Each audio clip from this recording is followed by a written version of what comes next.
Hola, el día de hoy hablaremos sobre el ciclo vital y sus cambios durante las diferentes etapas de nuestra vida. Ven, acompáñame y escucha atentamente.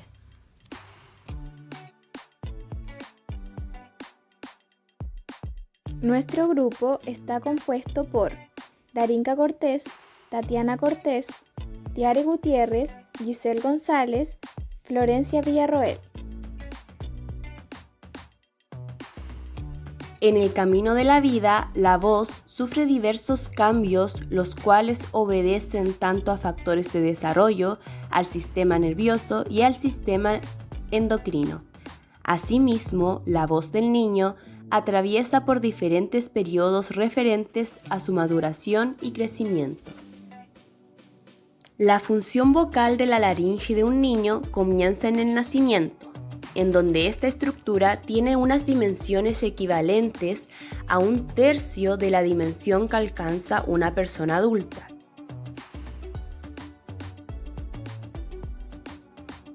El lactante puede emitir sonidos agudos con una frecuencia alrededor de 500 ciclos por segundo que inicialmente responden a manifestaciones reflejas como el llanto. A su vez, las cuerdas vocales de un recién nacido miden entre 6 a 8 milímetros, mientras que en el adulto miden entre 8 a 16 milímetros. Por otro lado, las cuerdas vocales del recién nacido carecen de ligamento vocal, una estructura que tiene gran importancia funcional en lo que a la fonación refiere. En el caso de las niñas, este proceso es mucho más sutil, ya que la frecuencia de la voz desciende 3 o 4 semitonos en la altura tonal. También a nivel respiratorio, el niño desarrolla un aumento de la capacidad vital respiratoria desarrollándose los pulmones y la caja torácica. Este desarrollo funcional respiratorio le permitirá a su vez utilizar más volumen de aire a la hora de expresarse y podrá así enunciar frases de duración creciente con mayor comodidad. Por último, el cartílago cricoides, que al nacimiento estaba a la altura de C3, a los 2 años desciende a C5. A esta edad es muy importante el desarrollo del lenguaje, ya que esto determina en la voz variaciones en el tono y la frecuencia.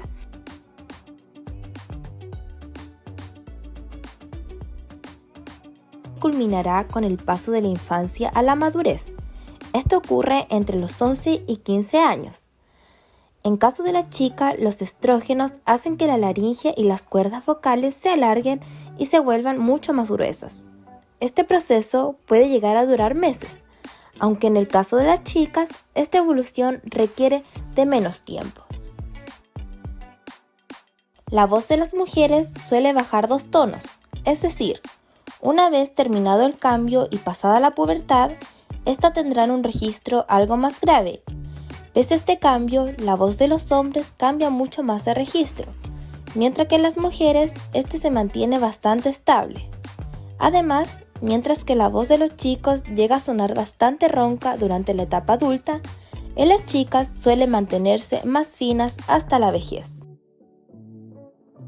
En la pubertad, el organismo de los varones comienza a producir una gran cantidad de la hormona llamada testosterona, que provoca cambios en varias partes del cuerpo, incluida la voz. Para empezar, la laringe de los varones se agranda. La laringe cumple la función de crear el sonido de tu voz. Atravesando la laringe se encuentran 2 músculos, las cuerdas vocales, que se extienden como bandas elásticas. Cuando respiras, tus cuerdas vocales se relajan contra las paredes de la laringe y se abren totalmente para así permitir que el aire ingrese en tus pulmones y salga de ellos. Cuando hablas, sin embargo, tus cuerdas vocales se juntan y se estiran atravesando la laringe. El aire proveniente de los pulmones pasa por entre tus cuerdas vocales y las hace vibrar, lo que produce el tono de tu voz. Se le llama muda vocal y es mucho más importante en los hombres, produciéndose muchas veces quiebres tonales, conocidos popularmente como los gallitos. Estos quiebres tonales son normales y son parte de acostumbrarse al nuevo tamaño del sistema de producción vocal.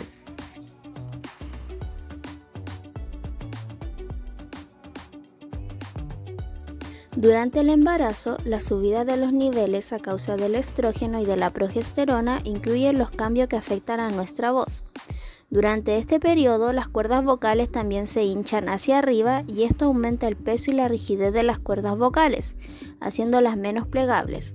Esto puede tener un efecto sobre el alcance total de la mujer, como por ejemplo al cantar. Las mujeres pueden encontrar que alcanzan notas más altas, pero más capaz de alcanzar notas más bajas. Si esto sucede, es importante que las mujeres no se esfuercen ni activen sus voces para intentar y para alcanzar estas notas más altas. Esto puede hacer que los vasos sanguíneos en las cuerdas vocales exista un rompimiento o un escape de sangre, ya que estos vasos sanguíneos son ya más frágiles y se traumaticen más probablemente y se rasguen. Además, las cuerdas vocales hinchadas son también más suaves y más susceptibles a los desgarros. También, tras el parto, la voz de las madres primerizas sufren un proceso de masculinización. Efectos de la menopausia en la voz.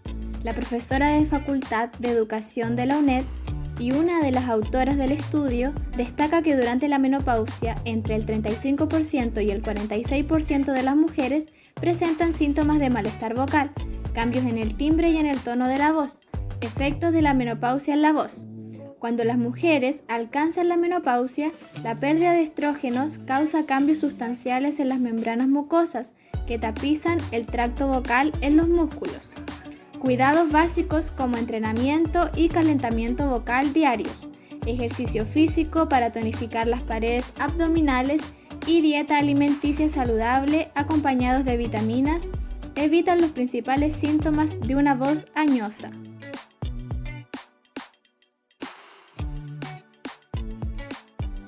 La voz en el anciano depende de la concurrencia de muchos sistemas y aparatos. Las alteraciones de estos sistemas contribuyen al deterioro de la voz. Este deterioro vocal se conoce como predisfonía. Al considerar la predisfonía o voz senil, hay que distinguir dos situaciones clínicas perfectamente diferenciadas desde el punto de vista conceptual: la disfonía del anciano y la disfonía en el anciano. Se entiende por disfonía del anciano aquella para la cual no se encuentra más causa que el proceso de envejecimiento. Hay alteraciones laríngeas como un sustrato anatomopatológico concreto y también disminución del rendimiento vocal, no solo de causa laringea, sino debido al envejecimiento de otras áreas implicadas en la fonación. Por disfonía en el anciano, entendemos la peculiar presentación y manejo de patologías fonatorias que aparecen en edades avanzadas. El envejecimiento de la voz, desde un punto de vista fisiológico, en el sistema fonatorio, se verán afectadas diferentes dimensiones y así encontraremos modificaciones de la laringe, alteraciones en el sistema respiratorio, alteraciones en la cavidad de resonancia, alteraciones en los órganos de la articulación, patologías de causa neurológica y cambios psicológicos. La siguiente imagen laringoscópica hace referencia a una laringe senil. Dentro de las características de la voz senil, encontramos que la mujer sufre un deterioro de la voz, pues disminuye la frecuencia fundamental de aproximadamente 250 Hz a 175 y aparecen timbres virilizados. Suelen haber temblores en la voz por falta de control de la báscula laringea y apoyo diafragmático. La respiración se altera y puede producirse una fatiga durante la fonación. En el hombre ocurre todo lo contrario, la frecuencia fundamental se eleva de 110 Hz hasta 130 a 135 Hz a los 70 años y de 160 Hz a los 90 años de edad. Otras características de la voz senil son la aparición de temblor en la voz, la disminución de la intensidad, la reducción de la resonancia y la alteración de la coordinación fonorrespiratoria, con un aumento de la frecuencia respiratoria y por lo tanto de las pausas. La voz también puede transmitir mucha información sobre nuestra identidad, asociada con el género, el sexo y la orientación sexual del hablante. Estas se diferencian en 3 tipos de voces. Están las voces de hombre, las voces de mujer y por otro lado está la voz infantil. En la voz femenina, el tono o timbre es más agudo, ya que la laringe y las cuerdas vocales de la mujer son más cortas que las masculinas, produciendo un tono superior al del hombre. En la voz masculina, el tamaño de la laringe es mayor que en la mujer y por ello el tono de voz es más grave y profundo.